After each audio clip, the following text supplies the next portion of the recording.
And keep that going for your next act, Mitch Bevan.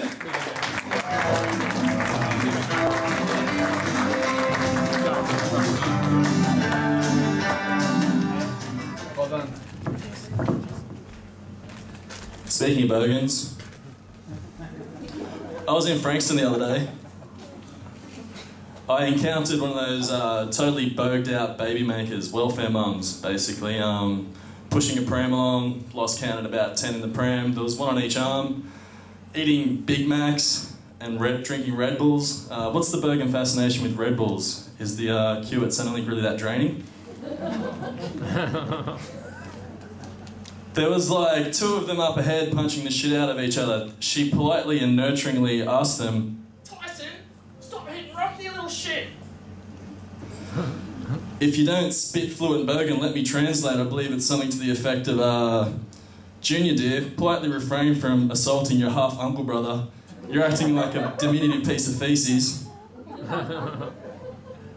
Tyson, stop hitting Rocky. I mean, if you're going to go with a boxing theme for your kids' names, you kind of got to expect a little bit of a handicap on their verbal problem-solving skills, right? Fucking surely. The freakiest bit was a fresh one slid down her leg.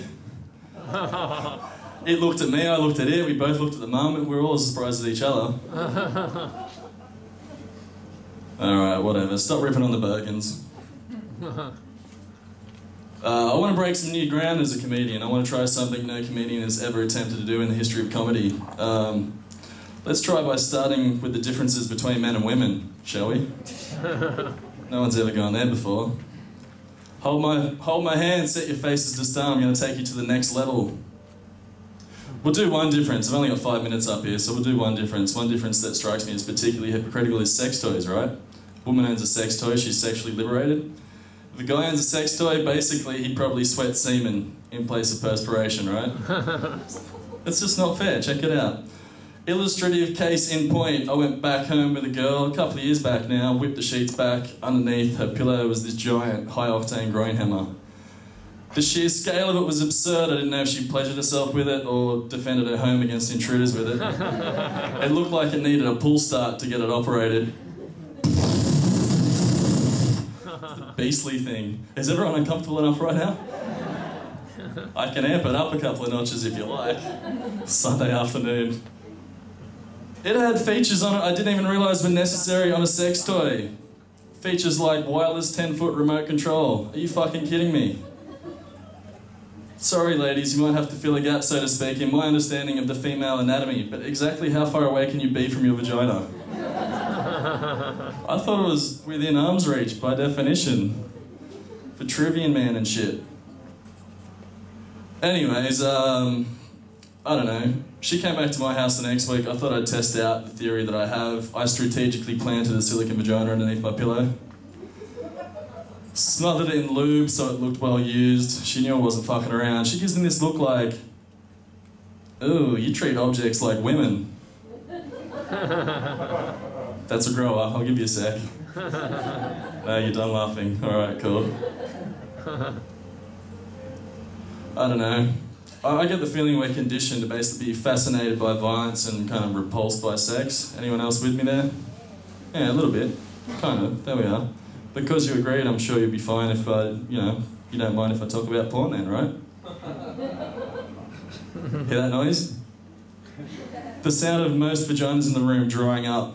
Kind of sounds like rice bubbles, hey? That is the worst mental image I could possibly paint on a Sunday afternoon. I don't know, I just want you guys to know I'm disgusted by porn as well. Honestly, I'm disgusted by it. The difference is I'm disgusted by it at the moment after I'm done watching it. Instantly, the demented pervert turns into the film critic. Like, well, what am I doing here? This is a waste of tissues. Have these guys not heard of a dolly? The lighting's all out, the plot is highly implausible. For starters, there's holes everywhere. I'll leave you on that terrible pun. My name's Mitch Bevan, and Noise Bar, you guys have been fantastic. Rock and roll.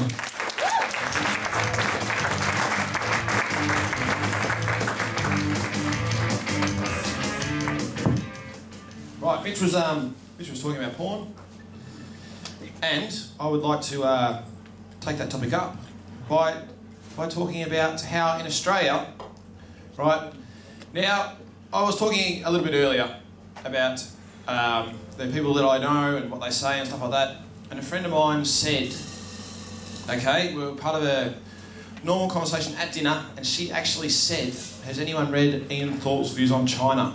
Very interesting. No, they're fucking not. Okay, in Australia, we don't look up to the intellectuals and experts. We look up to sports people. You can kick a footy here, have a newspaper column and a television show. Disregarding the fact that you got caught cheating on your wife, shitting in a hallway, and never got past year 10, we need to know what you think about politics and the environment so we can think the same fucking thing. Now, have you ever heard a footballer's views on the environment? Gee, it's big, isn't it? Last week we played in Perth and flew over fucking heaps of it. From the trees. From the trees? I fucked that up. Okay, sorry, channeling footballer. From the plane, right? The trees.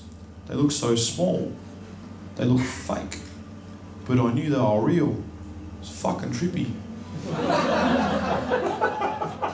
And while we're in Perth, right, we went to this place where the animals, they are in cages. A zoo. And I reckon we should get all the animals from the wild and put them in cages.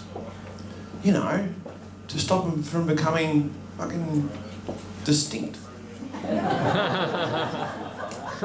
Instinct. Fucking stinky. Now look, I'm not saying all football players are stupid, I'm just saying they're not experts, okay? And they should stick to what they know. In the same way that porn stars, see, callback, right? They have hopes of dreams of becoming real actors, but that's never going to happen. That's why they suck cock for a living. Unfortunately for the porn stars, they try to throw in the odd bit of dialogue every now and again, but no one really gives a fuck who ordered the pizza. Why the pool is dirty. Why the photocopy is broken. No one cares. And poor old Ian Thorpe, okay? Now he had hopes and dreams of being a celebrity, but that didn't work out for him, did it? That's why he had to go back to swimming, which didn't work out for him either. Which is why he's had to now go back to sucking cock for a living. And on that note, oh, fuck him, whatever. As if he's not gay. Sorry. That was editorialising. You should never do that as a comedian. 101. Right, are you ready for your next act?